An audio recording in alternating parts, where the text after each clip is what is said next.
Well, good afternoon, and from my super secret location. Yes.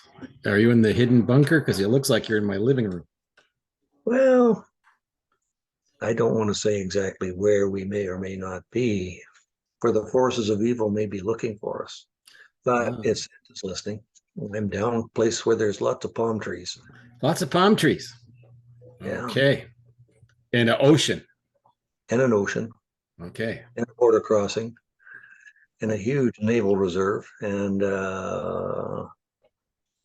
lots of things to do and see. Oh, cool. Yeah, And you're having a good time?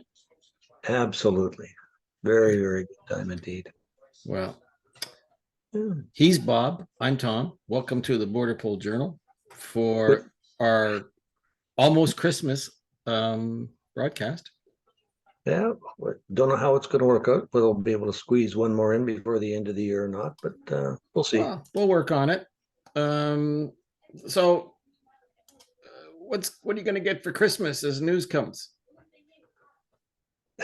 Well, I could shoot in a picture of the yacht that I saw out in the basin here, which would be kind of nice, but I'm figuring that I would drain my bank account just to turn it on. So, Ah, well, you know that yeah, I kind of envy you because we are having it's -3 or well, no, it's not actually, it says 34 Fahrenheit for our American pals. So what's wow. that, +1? It's going to go down to -3 with a bit of snow. I don't think you'll get any of that in the hidden location. No, they're supposed to be getting some rain here, but which I guess is unusual, but not unusual. In your hidden location, would Gavin Newsom approve of rain? Maybe, maybe. Oh man. Well, But, yeah, we were talking pre-production on some of the stuff here, and you know, I looked at all this stuff, and I just, for the life of me, could not figure out who has annoyed Santa more because there's no presence here. It looks like it's all lumps of coal. here so. Here Or, so. The news is not good this run up to Christmas. You would think that peace on earth and goodwill to men might get a little traction, but it kind of not doesn't look like it. Kind of not going to happen. well, you know, we've talked about this before on many occasions, and the people that don't know the difference between a C clan and a K clan probably don't know the difference between peace on earth and piece of earth. So, you know, it's a sad state of affairs, I think. Well, uh, thanks to our friends over at Redacted who sent us kind of the top headlines for the day and basically kind of sums up the week.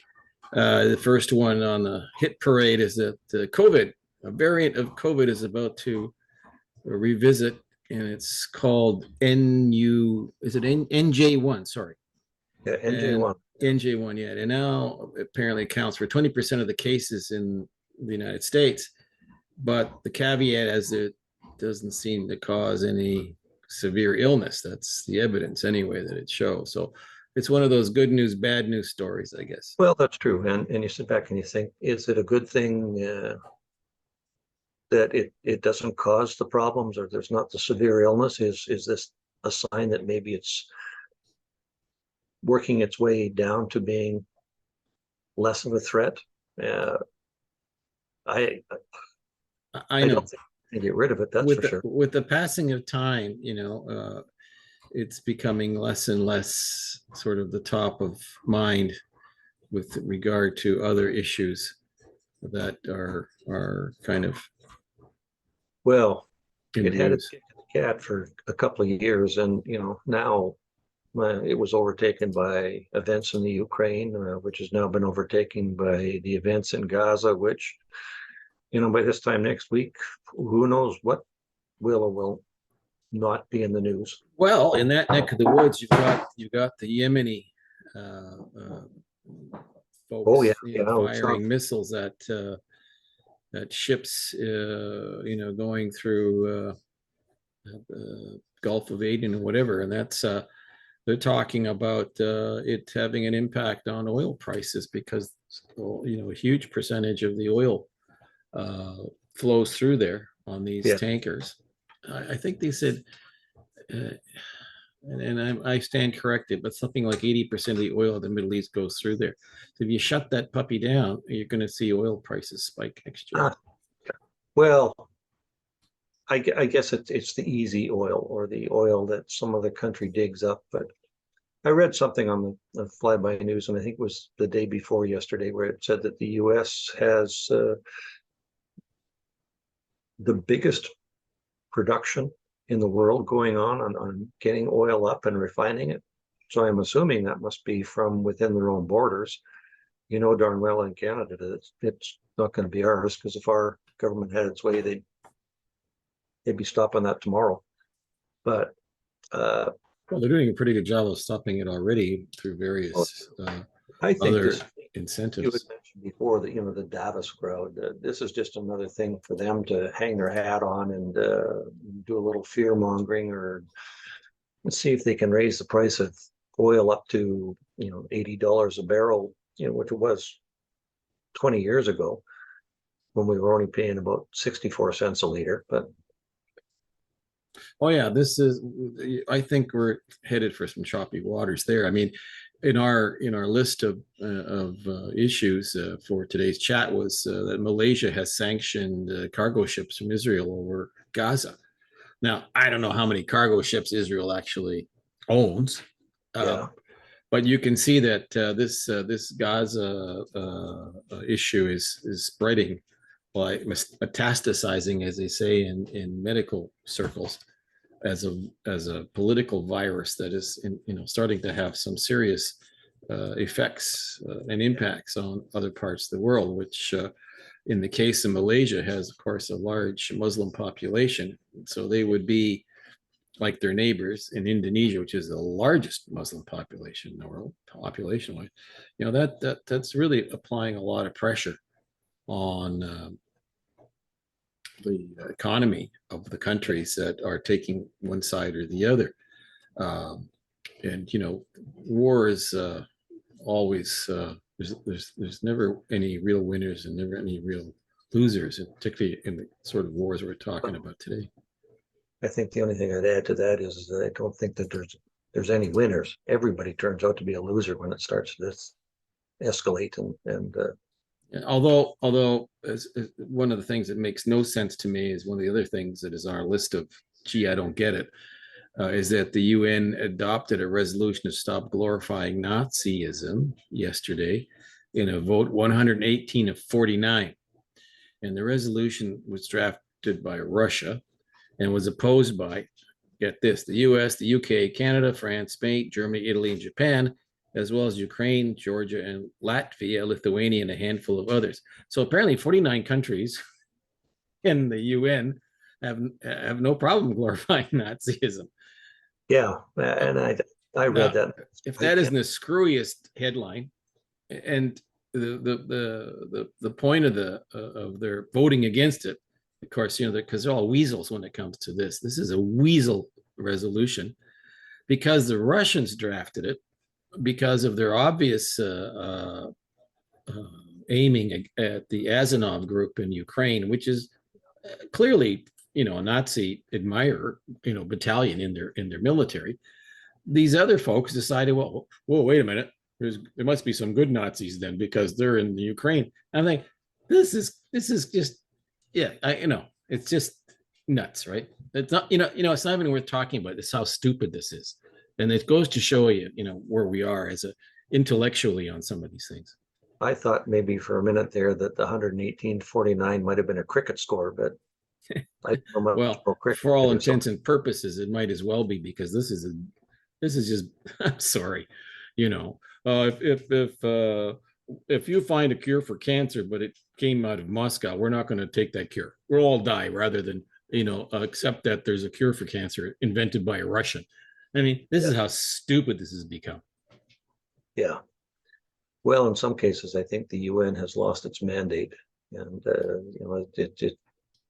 it's becoming a little ridiculous. Like, who is it that's in charge of the Human Rights Tribunal now? Yeah, I know. I know. It's almost like the way the International Olympic Committee is moving. What do they have coming up this year? Breakdancing. You made that up, right? No, no. Come on. Apparently, there's there'll be a I gotta gold. fact check that. Well, we could, but if it isn't Breakdancing is an Olympic sport. Counts this is totally inane. As next thing you know, we're going to be having the Tiddlywink Championship or something.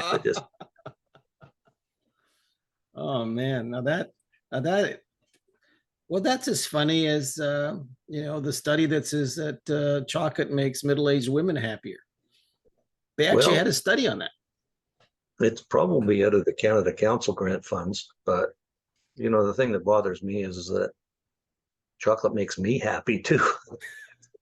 Well, should we apply for another grant to see if we can figure out that middle-aged men like chocolate too? Or should we take this to the Human Rights Commission because they not included? That's right. That's right. So we've been excluded from liking chocolate, whether we like it or not, on both counts.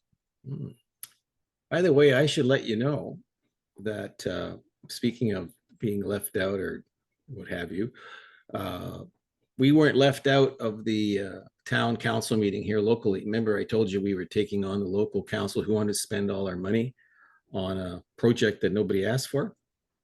And it looked like at the very end, we were going to be beaten down by self-important politicians locally. Well, at the very end, they lost 4-3. And we won. That is the people won. The geniuses at town council where I live decided that maybe we best not piss off the voters with something they didn't ask for. And in the end, they came to their senses. Now, the fact that the town is literally in a huge deficit situation probably had something to do with it. But what a difference a week makes. A week ago, it was 6 votes to 1 that they're going to improve something nobody asked for. And democracy being what it is, we all got on our emails and we got onto the local radio station and we got on the local paper, which is mostly advertising for grocery stores and big box stores. But it worked. And that has been well and truly deep sixed, and they're not even going to go forward with any discussion about that expenditure. So sometimes there's a little bit of hope in the end. I just thought I'd bring that up because, all the dark stuff, nobody getting involved, It kind of ties in. We watched a news broadcast on PBS last night at supper, and the journalist was out talking to people across America and how do they feel about politicians, politics, whatever. And by and large, nobody had anything good to say about any politicians. But at the end of the last 15 minutes of this, the interviewer talked to a retired federal court judge, a university professor, and a retired state governor. And their comment basically was that we realize that people are annoyed. And a lot of this has to do with the fact that we really don't know who our neighbors are anymore. True. And if we could get together and chit chat, you might be a Democrat, you might be a Republican, up here in Canada, you might be a conservative, you might be a liberal, you might be a New Democrat. But the reality boils down to the fact that, and until you start talking to people, the political parties seem to be very, very happy to demonize the other groups and drive that wedge down. So one of the things that I believe it was the the retired federal court judge said, which ties in very quickly with what you were just mentioning. In the United States in particular, our Constitution, he said, is we the people, not we the government, not we the elected officials. It's we the people.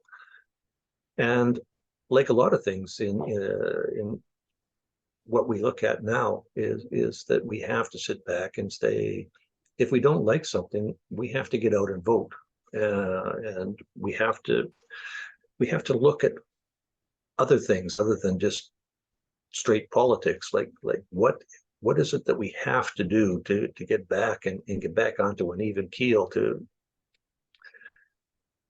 take that wedge away, and I don't know what it's going to take. I really don't. Well, the worst, the democracy is all about transparency and truth. And both of those are in short supply at the moment in various quarters for various reasons. So we're not this over the fence discussion of ours isn't long enough for us to get into a long debate over why no truth and why no transparency. But we can certainly figure out who are the folks who are pulling those levers of no transparency and no truth. But it's occasionally you do break through. I mean, I know it was a very minor, this little town that I live in, and this whole thing was cranked up by I'll say perhaps well-meaning, in parentheses here, well-meaning people who wanted to spend other people's money. Okay. I'll give them that much. But in fact, it was not a viable proposal once you got to the people whose pockets you were fleecing.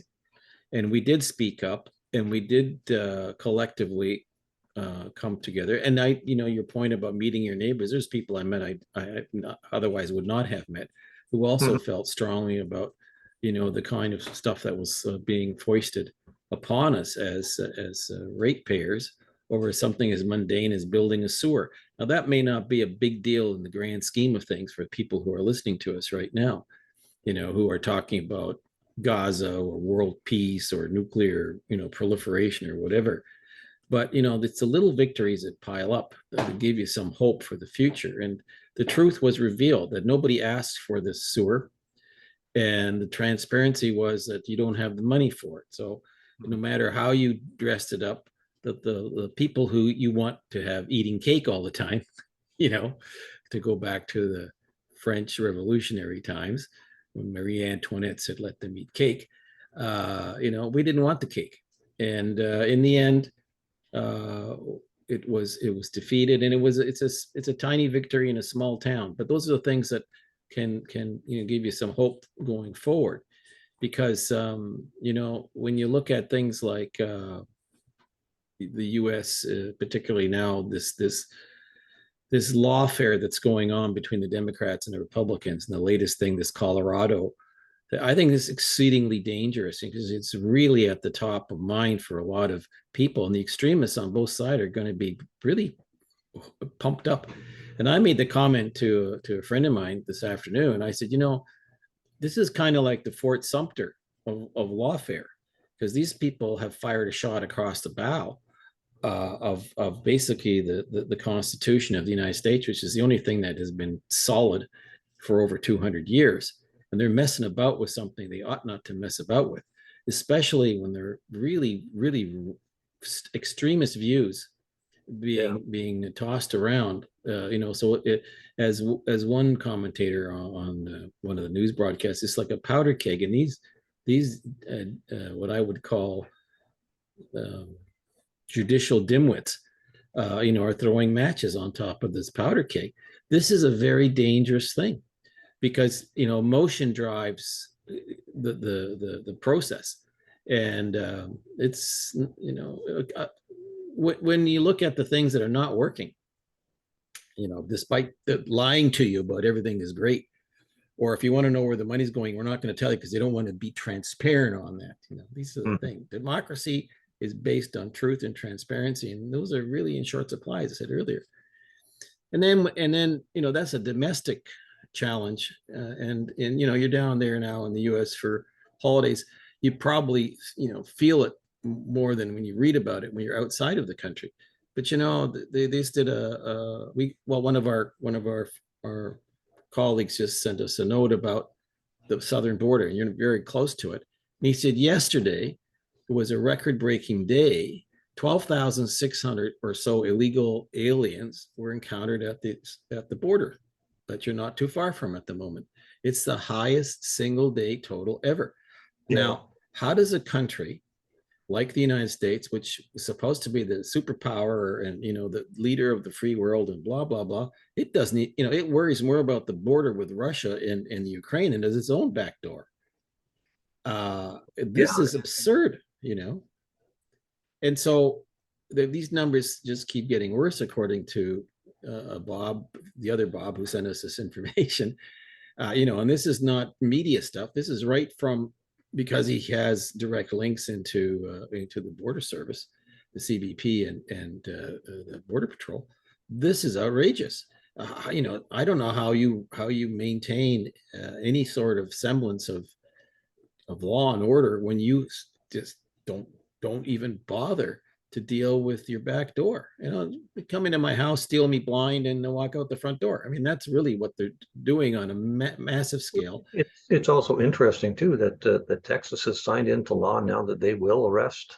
But you see, this is the thing. Texas has to do something that the federal government should be doing, right? Well, that's true, but the federal government, it's kind of like a catch and release program, right?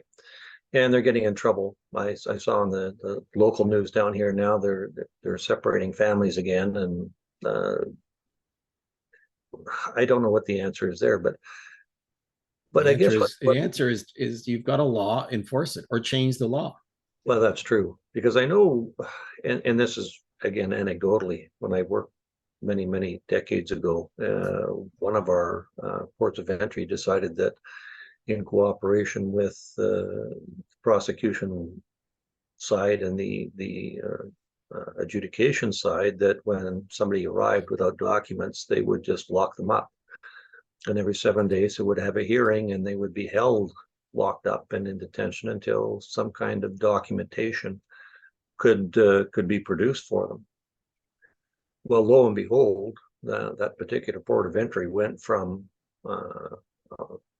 basically 10 to 15 asylum claimants a day to none. To none. To none. And to me, that's a very big revelation. Is that the right word? Anyway. Yeah. Oh, yeah. You obviously don't fear for your life if being thrown in jail was going to be the deterrent. Are you just coming here to get in and do what you want to do? What is to work illegally? I don't know what the things are, but I guess going back now, if Texas is going to arrest and detain these people, and they will be put in jail or incarcerated, will that stop the flow through? We don't have enough jails to people put these go to people in. California and to Arizona. I don't know. Well, it's indicative of I think, another item we were going to talk about, which is the decline of the U.S. in the world. They're declining internally. And if you can't control your own border, how are you going to talk about being the superpower that's going to tell other folks how to behave themselves? You can't behave in your own house to the satisfaction of the people who live there, and you've developed a mindset that is really corrosive. You've got just polar opposites continually, and this one is, when they say America can't decide its place in the world, it can't decide what it wants to do domestically with the outside world. If you look at the polls, the leadership, most of the leadership in North America is if you believe the polls, are nearing toilet levels, going down. I mean, Trudeau in Canada and Biden in the US. Neither one of those could be elected dog catcher given the polls, except that there's no election right now. And of course, they'll both tell you, oh, we don't care what polls say. Well, the fact is that the polls do direct money to their coffers for election purposes. The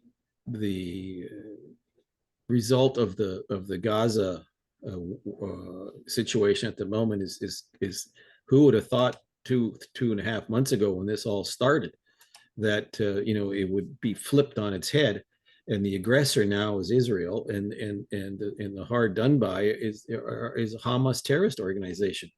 Now, when you look at the impact of what's happening on the ground in Gaza, it's horrendous. But you know what? We've been watching that for 2.5 years in Ukraine, and no one gives a darn about that. Once the money runs out, that's fine. We move on. And there's no stomach for giving any more money to that corrupt bunch in Kiev anymore. And they've basically worn out their welcome in various capitals. Asking for money. And then you have a majority of Americans who are completely baffled by the way their own government is treating them. Yeah.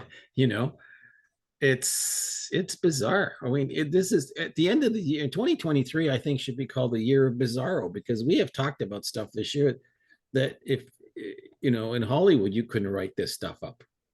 Yeah. Well, and coupled with the lax control that is going on as far as immigration is concerned, both on the U.S. border and I think even in the Canadian border. Well, our policy is no policy in Canada. Well, and be that what it is. Yeah. Dutch people elected a very right-wing government. I see France is passing an immigration reform bill. Hungry places like that are starting to sit back and say, enough is enough here. We've got to control this kind of stuff. That's right, because in France they've discovered they simply don't have enough money to make welfare benefits to people who are there illegally.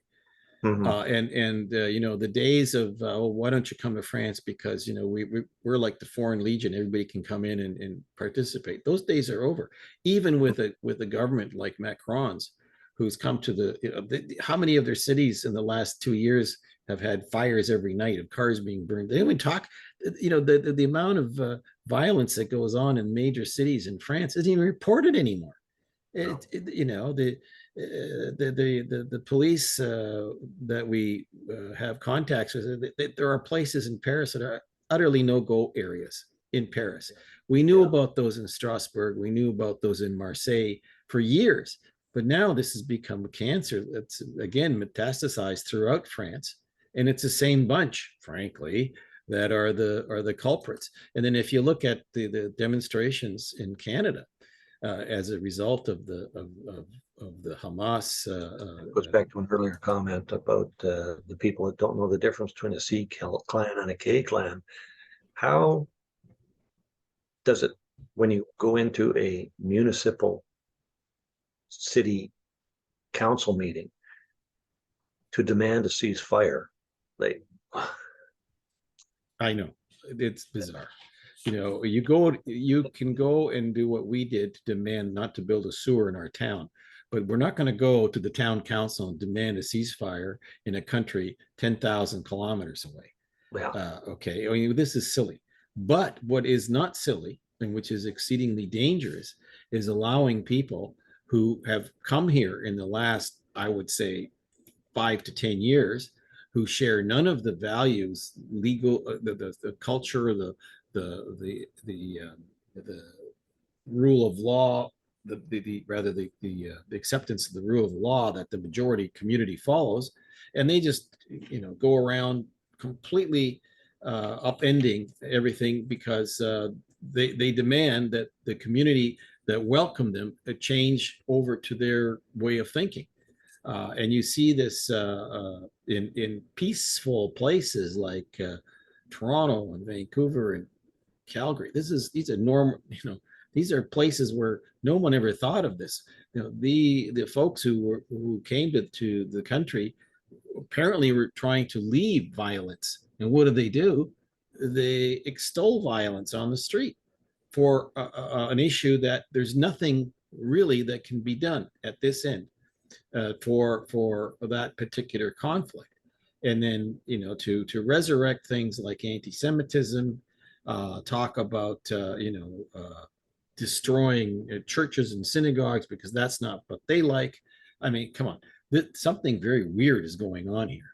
I'm not being very articulate on this at the moment because we're just grousing over stuff that we've seen over the year here, but there's some very strange things going on, which I don't know. Is there some evil in the water that is being consumed? I don't.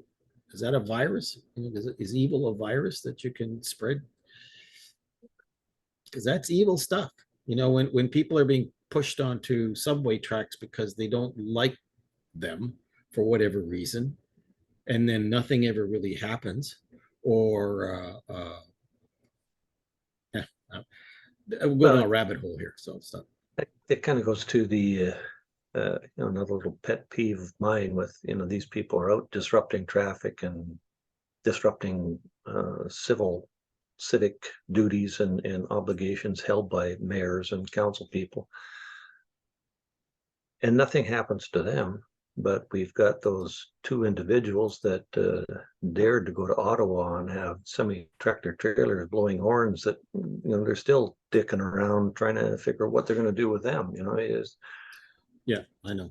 And people see that. And all the word salading done by the leadership is really starting to look old and tired. I mean, it's not even a function of age. They're just old and tired.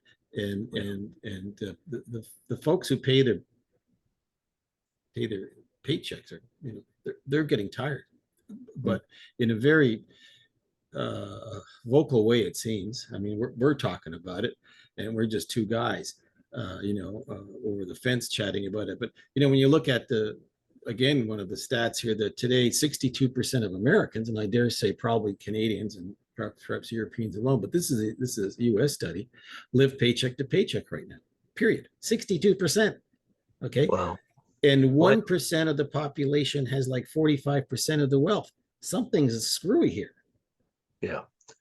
Well, I think, even before we left, and it would have been within the month before we left, one of the economists in Vancouver was saying the latest study then, so 6 weeks ago now, the average Canadian was living on $200 between that and whether they're going to have to give up their house or make a decision whether they're going to be able to go to work or fill up the car. I mean, and $200 is not a lot of money to that's peanuts. And in fact, this is exactly what was top of mind for me when we went again in microcosm here with the town council here about the stupid sewer. You seem to spend money, other people's money, so cavalierly, and then dress yourself up as some sort of leader of the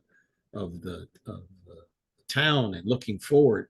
And you're going, this is not the time to do this. You should be worrying about and not just worrying, but acting in a way to help the citizens that you supposedly want to represent and make their lives better. Well, spending money they don't have is not making their lives better.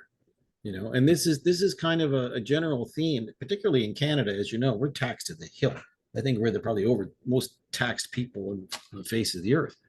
Top of that, I think, just to go along with that, isn't the mayor of Toronto now looking at a double-digit tax increase because they are so broke, but they're still going to spend, what was it, $4 million changing the name of John A. Macdonald Avenue or whatever it is. No, it's Dundas Street. Yeah, to some, yeah. For that they got money. No, it's there's something in the water, Bob.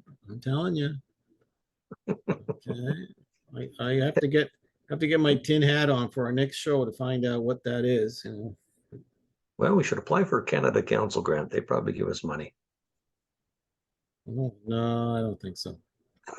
I don't think we're on the Christmas list at all. No, probably not. No, Probably not. no, no. But But anyhow, I see we're kind of winding down. So, well, it sounds like you're headed for a nice, a long REST, mhm, which is great. Um, I hope that you guys have a good time. we shall. Yes, Think thank you. about us here in the Great White North freezing our buns off. Well, we do keep track of that kind of stuff. Yeah. Yeah, I'm sure you did. Yeah, it's snowing up there. Then you laugh, right? Yeah, that gets to be that famous government. Gee, it sure sucks to be you. Well, it's time for us to tell our viewers to make sure they like what they see, subscribe to the channel. We'll be doing some changes next year on some of our broadcasts because we have to start finding sponsors because we have to pay bills now. So there's going to be some changes, and there'll be some shows that we do which you'll have to subscribe to, and it'll be behind a paywall. But we'll give you lots of time to get used to that. Yeah. But we're finding that we have a growing little audience, but for us to maintain the bandwidth, which is to pay for the servers and all the other stuff here, and our time, research and whatever. And if we want to have some guests come on and chat, we Mhm. have to recompense them. So long and the short of it is, we're looking forward to a good new year. We may see you once more before the new Before, you year. never know. And in the meantime, everyone have a safe and happy Christmas. Yes, Dare I say that? absolutely. I think it's a happy holidays, Merry Christmas, whatever. Exactly. And also a big thank you to the people that are going to be working over the holidays to keep us safe and secure, and to all those service people who Absolutely. That's off be to them. yeah. Absolutely. All Yeah. right. Well, you stay safe. I And won't you as say well. stay warm because you will be. I will be. And we'll talk to you soon. You betcha. Adios. Adios.